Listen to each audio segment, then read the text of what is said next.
সাংবাদিক সাংবাদিক আপনি সাংবাদিক এই তুমি ছেড়ো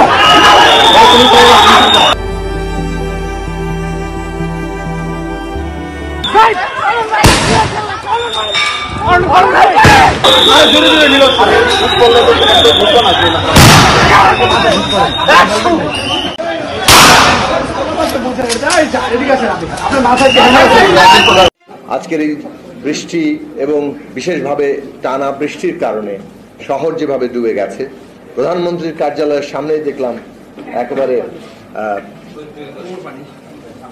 যাই হোক নিশ্চয়ই বেশ খানিকটা পানি, কোমর পানি অনেকে বলছেন। তো এইরকম অবস্থা, তাতেও খুব বেশি কিছু বদলাবে না, কিছু যায় আসে না। এইরকম একটি শাসনের মধ্যেই যেহেতু আমরা আছি, এবং এটা কেবলমাত্র একটা শাসন নয়, রাষ্ট্রটাই এই জায়গায় রূপান্তরিত হয়েছে। রাষ্ট্রটাই জনগণের একটা বিরুদ্ধে অবস্থান নিয়েছে যে তাকে দমন করে শাসন করে এই রাষ্ট্র লুট করবে, এই রাষ্ট্র তাদের দাপট দেখাবে, এবং এইটাই তাদের কাজ, এটাকেই তারা চিরস্থায়ী করতে চায়। তার বিরুদ্ধে আজকে বাংলাদেশের বিরোধী রাজনৈতিক দলসমূহ একটা ঐক্য গড়ে তুলেছেন যে এইভাবে রাষ্ট্রটা চলতে পারে না, এই রকম শাসন চলতে পারে না। আগামীর বাংলাদেশ এই শাসন উৎখাত করে একটা গণতান্ত্রিক বাংলাদেশ হবে, এবং সেই গণতান্ত্রিক বাংলাদেশের রূপরেখা 31 দফা।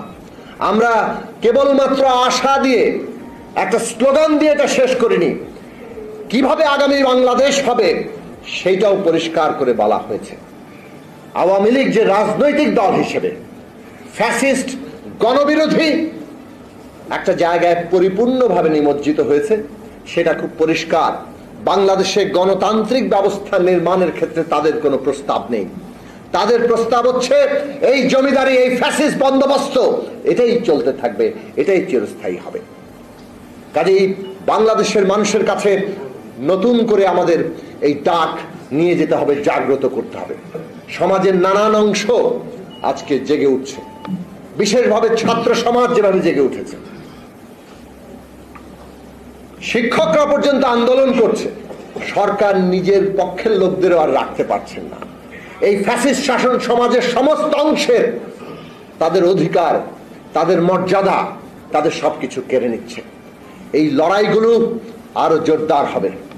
ওবায়দুল কাদের সাহেব বলছেন ছাত্ররা নাকি আদালতের মুখোমুখি দাঁড়িয়ে যাচ্ছে। আমরা দেখতে পাচ্ছি এই সরকার তারা নানাভাবে ষড়যন্ত্রমূলকভাবে এই বাংলাদেশের ছাত্র সমাজকে তাদের একটা ন্যায্য আন্দোলন, কোটা আন্দোলন, যেটা 18 সালে ফয়সালা হয়ে গেছিল, তাকে নানাভাবে আদালতের মুখোমুখি দাঁড় করিয়ে দেওয়ার চেষ্টা করছে। আদালতের সাথে কোনো আমাদের লড়াই নেই, আদালত ব্যবস্থা আমরা পরিবর্তন করতে চাই, কিন্তু বাংলাদেশের ছাত্র সমাজকে এইভাবে আজকে তাদেরকে বঞ্চিত করা, তাদের সাথে প্রতারণা করার কোনো চেষ্টা যাতে সরকার না করেন, সেই সতর্কতা থাকতে হবে। আজকে বাংলাদেশের মানুষ বেগম খালেদা জিয়ার মুক্তির জন্য কথা বলছেন। আজকে তিনি ভীষণভাবে অসুস্থ, তার চিকিৎসার জন্য বাংলাদেশের মানুষ দাবি করছে একজন রাজনৈতিক বন্দী, তাকে রাজনৈতিক হয়রানির উদ্দেশ্যে বন্দী করে রাখা হয়েছে, শাস্তি দেওয়া হয়েছে, কিন্তু একজন বন্দীরও চিকিৎসা পাওয়ার অধিকার আছে।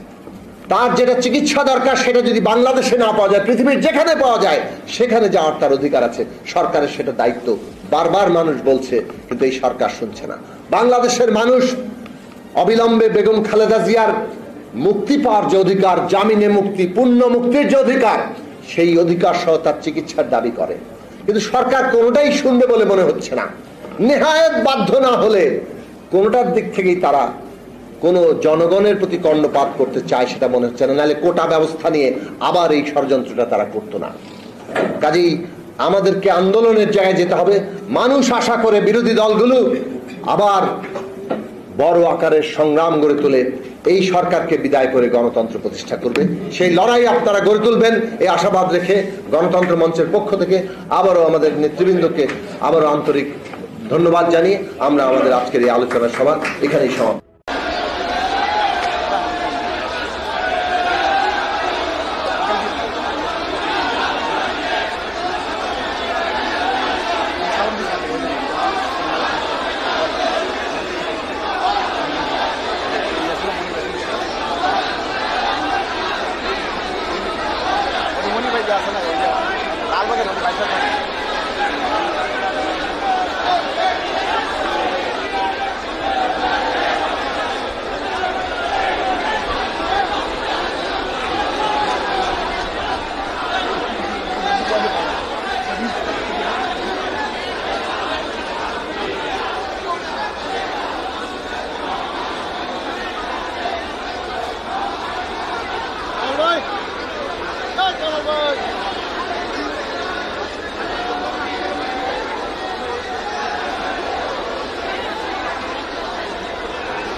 সালাম ভাই সালাম